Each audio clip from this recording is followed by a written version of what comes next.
Hey everyone, welcome to Daily Coronavirus Driven Mind Stuff. My name is George Ortega. This is episode 7. I'm recording it April 20th at about 3:45 in the afternoon. And initially, I just planned to take a walk. I had just attended a meditation discussion Zoom meeting that lasted about an hour and a half. And then I've got another meeting at 5, Zoom meeting, another one at 7:30, another one, 6:30, another one at 7, another one at 8. And so it's going to be a busy day. So I just figured I'd get this done, sooner. And I'm going to put this on pause because I got to close my window. There's some sound coming in. Hold on. Okay, and we're back. So I hope you're having a good day. And actually, I'm going to try to because I'm looking at the screen. I'm looking at I've got the TV, 42-inch TV about 7 or 8 feet away from me. And I use this for my Zoom meetings because sometimes there's 10, 20 people in the room. But anyway, I'm going to try to look into the camera because might. And yeah, and actually after I do this, I'll check it out, see if this is a better way to present the shows. I mean, it's a little, I kind of prefer, actually, you know what I'm going to do? Because I'm a little distracted by my image there while I'm doing this. So I'm going to turn off my TV, right now. So I'm not distracted. And all I have is the camera. And this is cool. So this might work out better. So yeah, anyway, this Zoom thing is amazing. I'm hearing from more and more people that, people are going from meeting in person, to meeting on Zoom and finding it a more rewarding experience. That's been my experience. And again, I mentioned this, I think yesterday, that one of the rooms I go to, my room I run every day at 8 o'clock. And so you get the same people coming in. And then there's another one that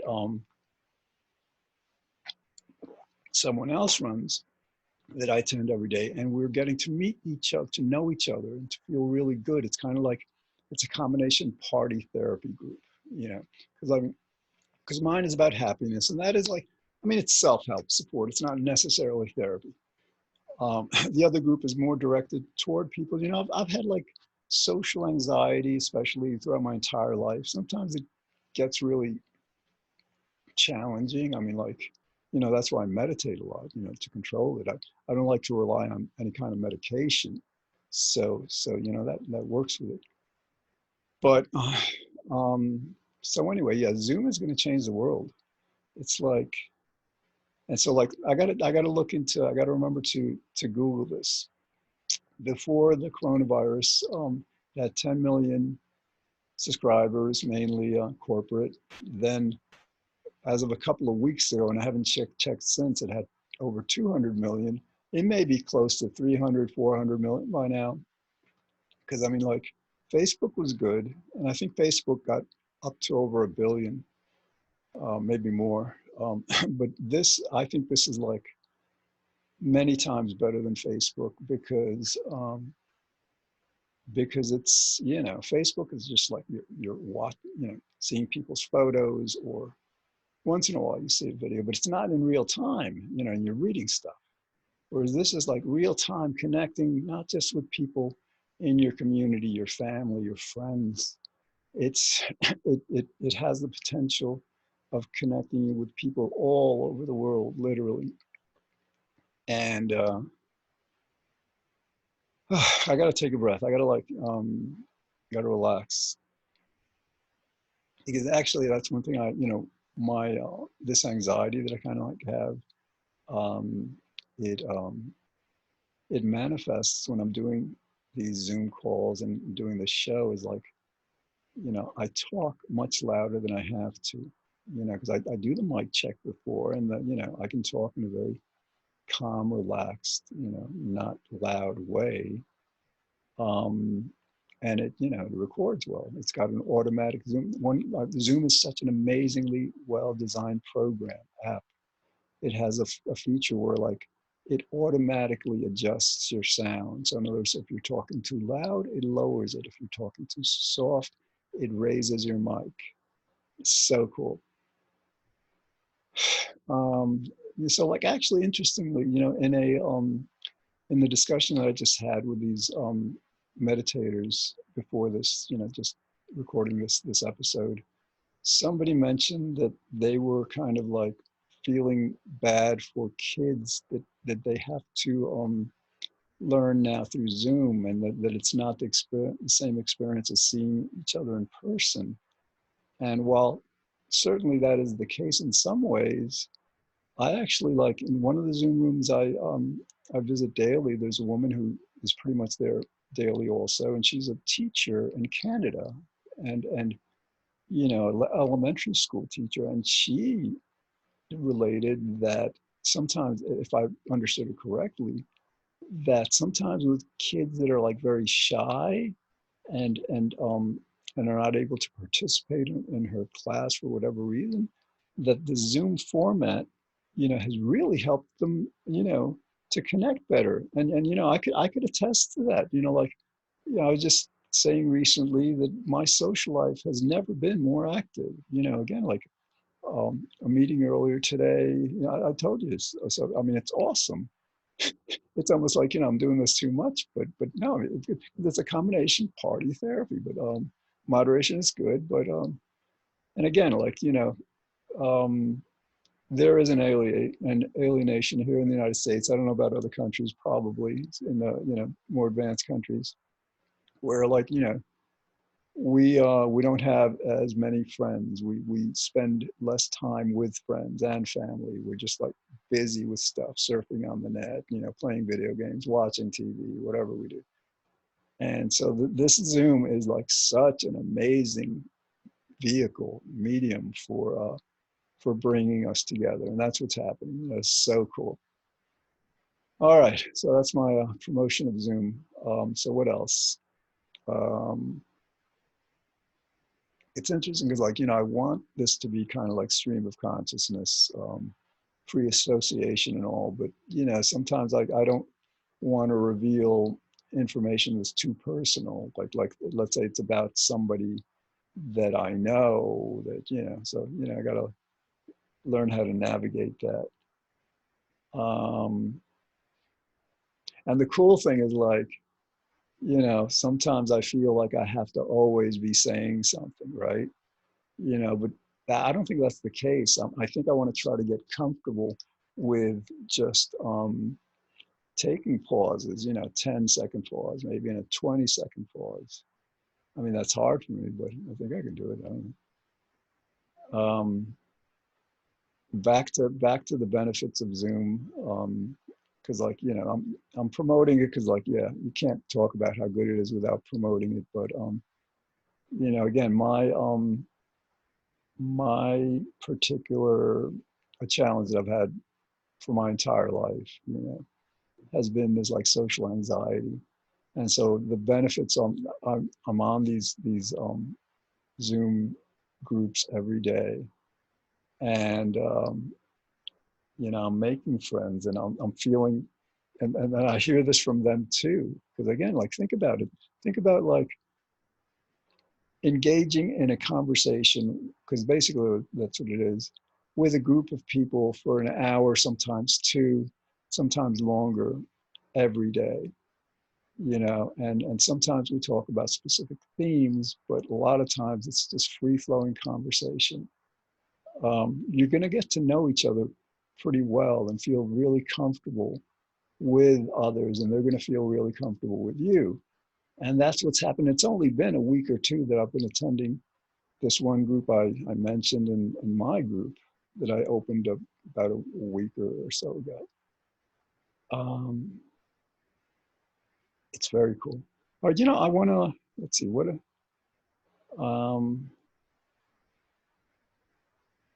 all right, actually, I'm going to talk about something that I've been having a challenge with. And because then I'm wondering, like, is this of interest to you? Because, like, part of this, like, part of the challenge of this show is to present material that kind of, it's like a video journal, what my days are like and all, but that is also of interest to viewers potentially, you know, to an audience. So like, you know, I was thinking of like relating this idea that you know, I haven't been playing my bass guitar for about a week or two. And it may be that I've been so positively distracted with the Zoom that, I haven't had the focus to play bass guitar, but that doesn't seem to explain it. I mean, I've been very busy, and it's been a really great kind of busy. It doesn't seem like it's been a busy that I've kind of like regretted or wished it wasn't so. But with the bass playing, you know, what I think even before the Zoom and the coronavirus and all, but especially since the coronavirus, um, I, you know, there's this expression, I think I mentioned this before, and if I repeat myself, I mean, that's all right. People aren't probably watching most of these episodes anyhow, or maybe you are.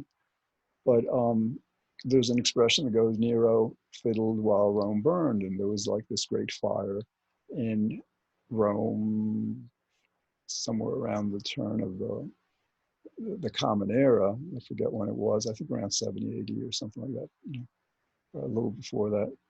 And apparently the emperor of Rome, Nero, was said to have been fiddling while this was going on, you know, meaning that he just wasn't responding to it. So, I mean, I'm involved in a project to get the world to understand that there are only two ways to feel safe after we get over this current influenza pandemic from future pandemics. And the first is to find a universal vaccine that will inoculate us against any and all flus. You know, from what I've heard and read, that doesn't seem so very possible anytime soon. But what I've discovered, and I've mentioned it before, and I'm going to mention it again because it's so important. You know, as of 2013, we have new technology that's been proven, and now they have to scale it up to production so they can have their products in stores, supermarkets. The idea is like these pandemics. If there was no farming of animals, you know, factory farms, local farms, there would absolutely be no risk of pandemics. That's, you know, that's how, you know, these pandemics, influenza pandemics, they will arise from a bird to a human, or a pig to a human, or a horse to a human, or a cow to a human. It's always an animal to a human. And so the amazing thing about this new technology is that instead of growing the meat inside of the animal, you know, farming the animal, you know, essentially, they take a cell, a single cell from an animal, and they grow it in a dish. They trick it into believing, excuse me, it's still, I gotta relax and talk more softly. They trick it into believing that it's still in the animal's body. And you know, they can do this, so it grows and grows. And like in 2013, the first demonstration, you know, Sergey Brin, who's a co-founder of Google, invested $1 million in it, and it cost about $300,000 to create a hamburger patty. You know, I think they created two or three of them. And naturally, you know, this research challenge now is to find a way to make beef and chicken and dairy and fish competitively. And you know, they're making great strides at it. I think, you know, with hamburgers, they're down to maybe like, I don't know, less than $100 a patty, you know, and they've just begun with this. So the idea is that, and then I just wanted to tie this to the economic stimulus package, this $2.2 trillion that we just spent, and we're going to spend a lot more, it seems, maybe another trillion or two to get our economy back to normal. But think about this. not a penny, either in this $2.2 trillion package or the previous two that were in the hundreds of billions of dollars. Not a single penny has gone to this emerging research. Because the idea is like the experts of it's called cultured meat, the technique, the process. And the industry insiders predict that, well, at the current rate of investment in the field, which determines the rate of progress, it may take over a decade to get those prices down so that we can have the products, in supermarkets where we can buy it maybe at less of a cost of what we buy meat now. And for example, like the company who's been most successful in receiving funding had just received $156 million in round B funding. And so, I mean, the obvious, the very, very obvious thought, it's a no-brainer. I mean, like this next stimulus package or the one after that, if people don't get this soon enough, we should be spending at the very least $10 billion and probably a lot more to fast track this research. Anybody who does like research, you know, on chemical, just research in general, a lot of times, the more money you put into it, the faster the results you get, because you get more researchers working on it, more resources, more computing. And so, like the thing with this technology is that most people don't know about it. I'm talking about it, and you may not have heard about it before. And our politicians don't know about it. And then like, the politicians being, they're not really leaders so much, they're followers of polls. And excuse me, they may be doing some work outside. But anyway, these politicians, I mean, they're not, the most on top of things. And so, they may be afraid to kind of like come out in support of this because they feel that and I'm turning the TV on because I may have to pause this if the noise continues. Hold on. So yeah, I'm gonna pause this for a few minutes because I've got about 10 minutes left, and hopefully the noise outside will cease. Or I'll be back in about 10 minutes.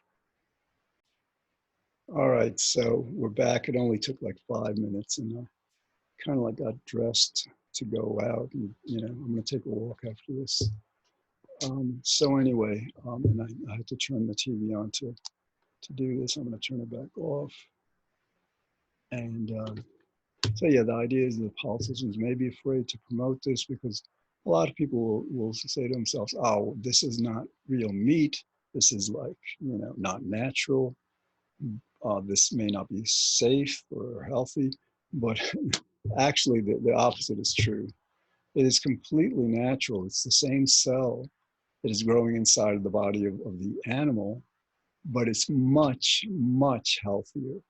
In other words, like with animal products, when you're raising animals, you've got pathogens, you've got like E. coli, salmonella, you've got various viruses and bacteria can infect the food.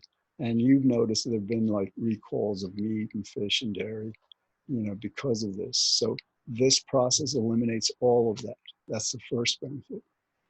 The second benefit is that, for example, a lot of our meats contain saturated fats, which are like so unhealthy. I mean, like the first number one cause of death is heart disease, and that's the number one cause of heart disease is meat consumption, because of the high fat content.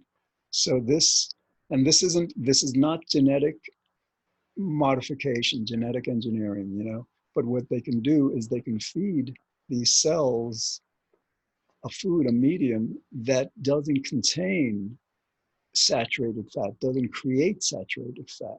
So in other words, like you could like create hamburgers in labs that are healthier, and you can even fortify them with more vitamins, like, I mean, it's so much safer. but again, the major benefit might be that this this is probably the only way we can really be safe from a future pandemic. You know, like after this, yeah, we're going to create a structure of, you know, where if something happens this again, like this, we can monitor it, we can track it, we can do the testing and all that stuff. But even, you know, that's not a good enough solution. I'll tell you why, because like some of these viruses are extremely contagious and extremely lethal.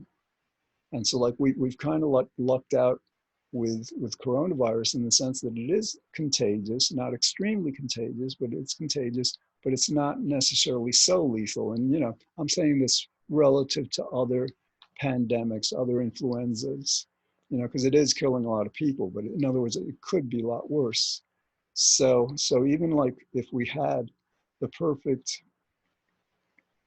kind of like system, healthcare system, to track and monitor and test future outbreaks, that may not be enough.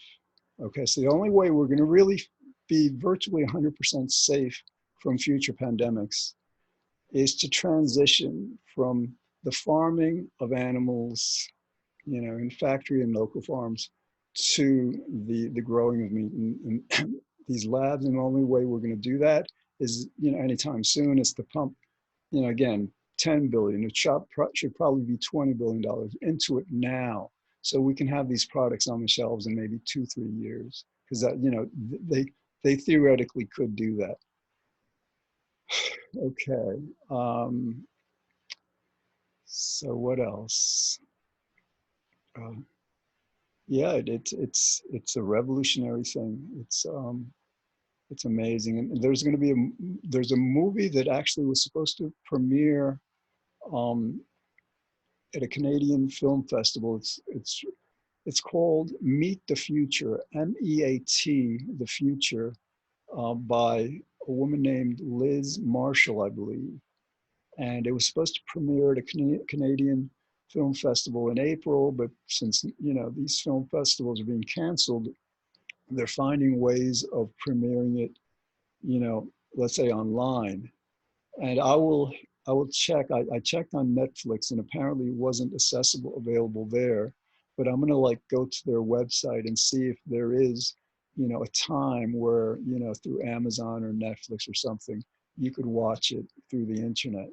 Because that should, you know, that'll just, you know, the idea is that if you watch a film like that, you'll probably feel much, much more comfortable about this new technology. Okay, so like we've got about 4 minutes and 30 seconds to go. And I'm so looking forward to taking a walk. I get it, you know, it's 10 after 4. I got to be back by 5 for another Zoom meeting. Of my friend is having you know, she has sometimes 2, 3, 4 a day. I mean, she's awesome, you know, like, so that's so brilliant to do that. Because again, like if I can like extol her, I mean, like, you know, I generally have the most, you know, meetings like once a week, or, you know, a lot of people have once a month meetings, whatever. But like to have 2 or 3 during a single day, or have, you know, meetings scheduled every day at the same hour and all, it's so awesome. It's just really bringing people together.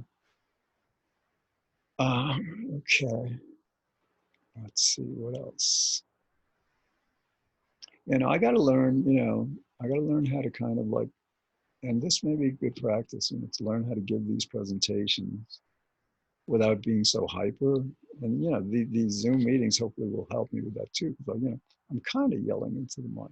I mean, I feel like it's a bit, you know, I'm not as calm as I'd like to be, and which is amazing. Because, like, you know, I meditate sometimes for hours a day. I think I just have something, you know, internal to me that keeps me kind of hyper in a sense. Okay, 3 minutes. What else? What else? So yeah, back to the, you know, I'd like to start playing bass again and not, and you know, so like what I am doing to kind of like, you know, assuage my conscience, that it's not like I'm being frivolous and just not doing anything, you know, I'm doing the distancing and, you know, sanitizing and all that stuff. And I'm additionally promoting this clean meat answer to future pandemics. You know, I sent about 500 emails to local, national, international newspapers, you know, college newspapers. A couple of weeks ago I did, and I'm beginning to see the results. They're publishing some articles linking factory farming to pandemics like the coronavirus. The only thing they're not doing yet is, and actually I saw the first one last night. They're saying, well, the only way we're going to be safe, like what I've been saying, you know, what my email to the editors was about, is the only way we're going to be safe is to transition from factory farming to clean meat. But what they're not saying yet, and I think it's the key, is that we need to fast track this research. We need to like seriously ramp up investment, you know, going from absolute zero investment by our government to at least $10 billion. And if we do that, we're smart enough to do that in 2 or 3 years, we can give ourselves and our children and grandchildren the gift of a world virtually free of these kinds of pandemics. You know, like you can never get 100%, you know, proof in something like this, but it would be so much safer, many times safer than what we have now. Okay, so like it's like I got about minutes. So let me, you know, this is George Ortega. I'm recording this for White Plains Community Media, and it's on every day, Monday through Friday at 8 p.m. Here in White Plains on channel 76 Optimum, if you get Optimum, and if you get Verizon, it's on channel 45. And with Verizon, it also shows in some of the surrounding communities like Scarsdale and Ardsley and Hastings, you know. So, you know, you might want to catch it there, or you can catch it through the White Plains Community Media site, or eventually I'm going to start uploading them to YouTube. I haven't just gotten around to it, but all right. So this is like daily coronavirus driven mindset. And this is great stuff. I mean, because like, it helps me to process what's going on. It's like a video journal, and I hope you're enjoying it. And I want to encourage you, you know, you can do something similar to this. Oh, I got to turn the TV back on to be able to turn the recording off. All right, well, otherwise I just have to edit it. Now I'll let it go a few minutes, a little over. All right, I got to stop. All right, see you guys soon. Bye.